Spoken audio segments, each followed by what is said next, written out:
It's the bottom of July and the tomatoes need our help. Hello, welcome back to Pittsburgh Home Garden, where today we will be talking about a very, very serious issue that might be plaguing your tomatoes as it is plaguing mine. It is the good old tomato blight. It has shown its face very, very early due to the weather conditions that have been going on all summer. It's honestly been raining for 2 months straight, something I have not seen here in Pittsburgh before. Things are happening that have never happened before, including my early blight. I've never really had to deal with this with my tomatoes. The biggest problem for me has always been dealing with the animals. But of course, the 1 year when I finally get that all together, we suffer through this very monsoony type of summer. So to make sure that we're all on the same page, let's go ahead and talk about what blight actually is. Tomato blight is one of the most devastating plant diseases a gardener can face. It's a term used for fungal or fungal-like infections that attack tomato plants, causing the leaves to wither, their fruit to rot, and in many cases, the entire plant to die. But to understand how blight works, we need to go back. The earliest historical records of blight date to the early 1800s, but it became infamous during the 1840s during the Irish potato famine. The same organisms that were responsible for the late blight in the potatoes also is the same blight that attacks your tomatoes, which makes sense because they are technically in the same plant family. This connection is crucial because it means that potato blight isn't just a random disease. It's part of a lineage of pathogens that are persistent, adaptable, and highly destructive. Early blight begins in a very subtle way. On a healthy-looking potato plant, you might start to notice small dark spots on the lower leaves that then grow to more of a bullseye type of pattern. In the cases of late blight, you begin to see lesions or irregularly water-soaked spots that sometimes grow furry white fuzz underneath your plant or its fruits. At this stage of the late blight, the fungus is already inside the plant and it's actually feeding on the living tissue. So, RIP. For comparison's sake, here is my greenhouse tomato, planted along the same timeline as the older tomatoes in the bed, but you can see this one is certainly way more healthy, more green, more vibrant. I am getting tons of fruit, and I actually need to do a bit of pruning because this is kind of my only healthy ass tomato. I have a few cherries in the far bed that are doing okay, but they are suffering from the blight as well. So instead of just giving up on your beautiful plants that you have put so much time and effort into, let's talk about some ways of managing your tomato blight. We'll be right back after these quick messages. Keep the sun out your eyes with the last garden hat you'll ever buy. It's Pittsburgh Home Gardening's official hat. Why not give a try? It's the last gardening hat you'll ever buy. Look at that cute ass logo he designed.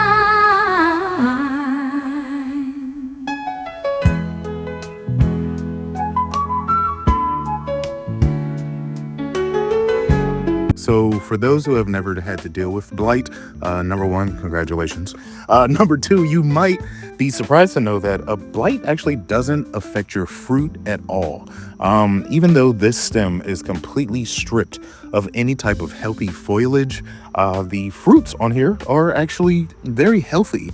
And in this situation, you really can't do anything. You don't want to take off your fruits too early because the plant is technically still alive. So even your very small fruits are continuing to get a bit of energy from the plant because it hasn't completely died. So in this case, I would say that you just want to leave your fruits on this like dying plant.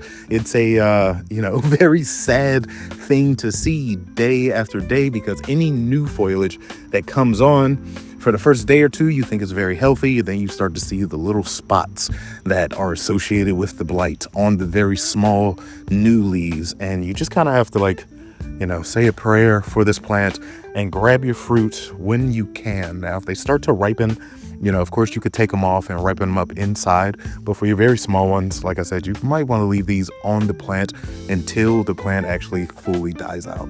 Now, the most common way that you'll probably be associating blight with your plants is actually starting to see the lower level leaves develop, nasty black marks, brown spots all over, eventually whittling away the entire stem.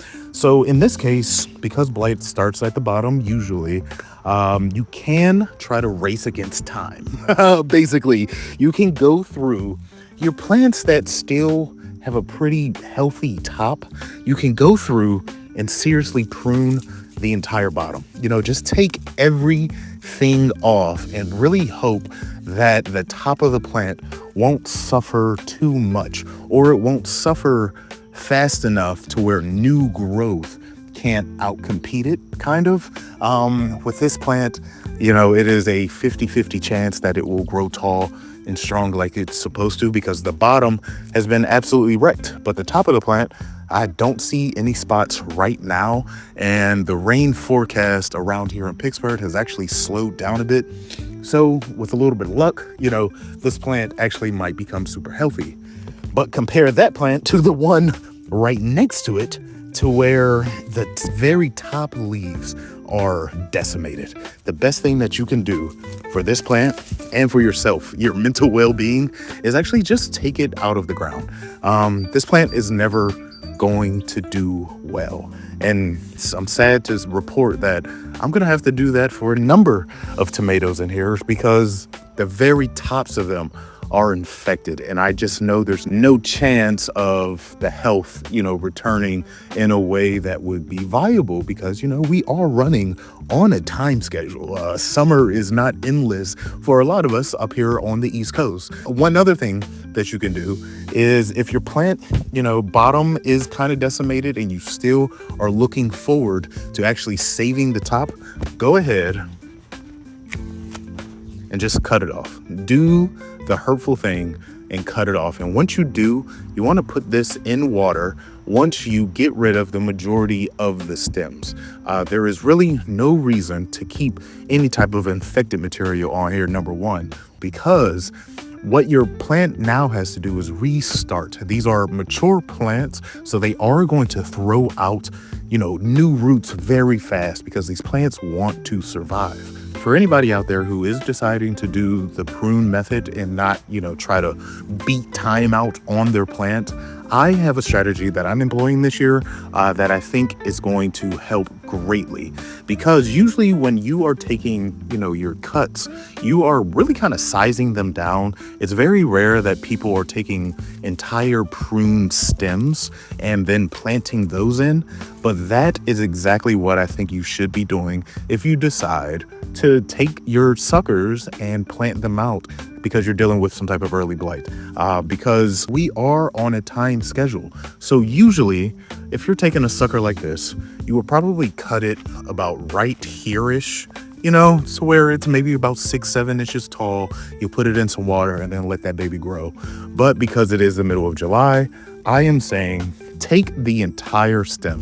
This entire sucker stem is going to help you way more, just because it is the middle of the summer. Now, a lot of us have 2, maybe 3 more months of planting here along the East Coast, especially in Zone 6. And I don't think taking shortcuts of your stem is going to help you any, because once they put out roots, it's going to have to fight with your other plants to actually receive the sunlight that it needs. So if you take this entire long stem, put this down in some water, by the time that you're going to put it in the ground, it is already sitting pretty high, which means, it's going to receive the sunlight a lot easier and help your growth a lot faster. Again, we're fighting the clock, and that cannot be understated. So yes, receiving disease in the middle of summer is certainly shitty. It sucks. It's terrible. But doing what you can, to get the tomatoes that you need before the end of the summer is absolutely paramount. Now, you might even run into situations like this, where the very top of the plant is busted. You know, this thing is not going to put out healthy growth at all. But interesting enough, there are two very small suckers on here that I believe that if I go ahead and take off the very top of this plant and then just put this actually into water itself, I believe that I can get these two suckers to actually grow very healthy, because part of blight is actually just getting your plants away from the infected plants. I am actually starting to realize that a lot of this bed might have to go, which is very, very sad for me, because starting brand new seeds for my tomatoes is just not possible. You know, I don't have a long enough season, and I imagine many of yens are in the same boat. So again, you have to try to save every little bit that you can. And I think there is only one real trick to beat the tomato blight that has been affecting your plants early on in the season. And that trick is really just admitting your defeat really early. If you clicked on this video expecting a, 2-sentence answer on how to fix tomato blight, one, I'm sorry that you may have been misled by the thumbnail. And two, are you crazy? If there was a way to fix this, the farmers of America and the farmers of the globe would have figured it out.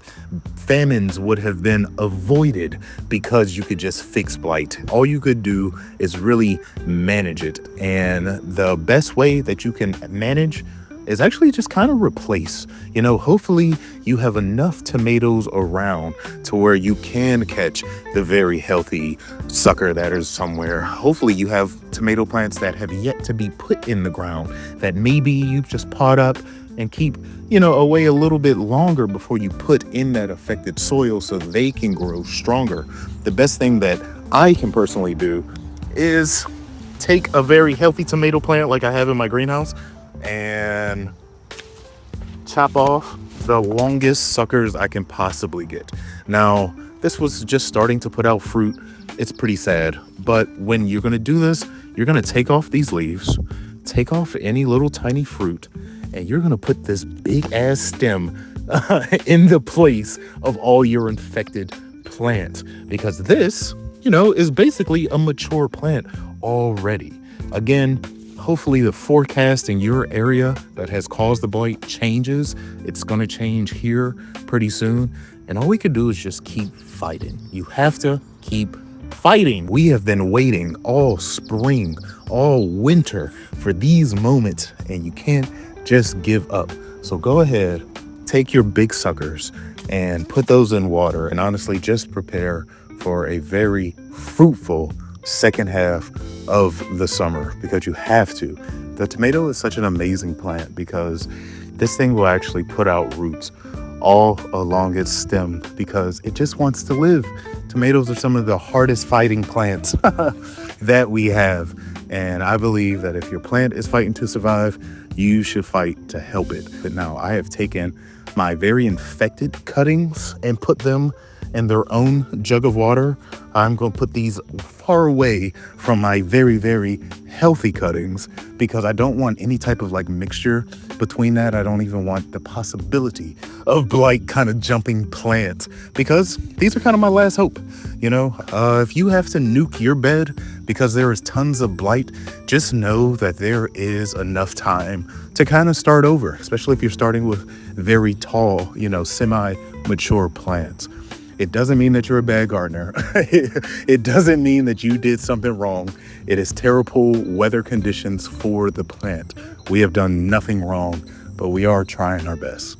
So as always, I want to thank you for watching this little video. Hopefully it helps you out because I know that I have seriously been worrying about my tomatoes, and I imagine a lot of yens are doing the same. So if you'd like to support me, support the channel, please check the links below for the coloring book or the good old Pittsburgh Home Garden official gardening hat.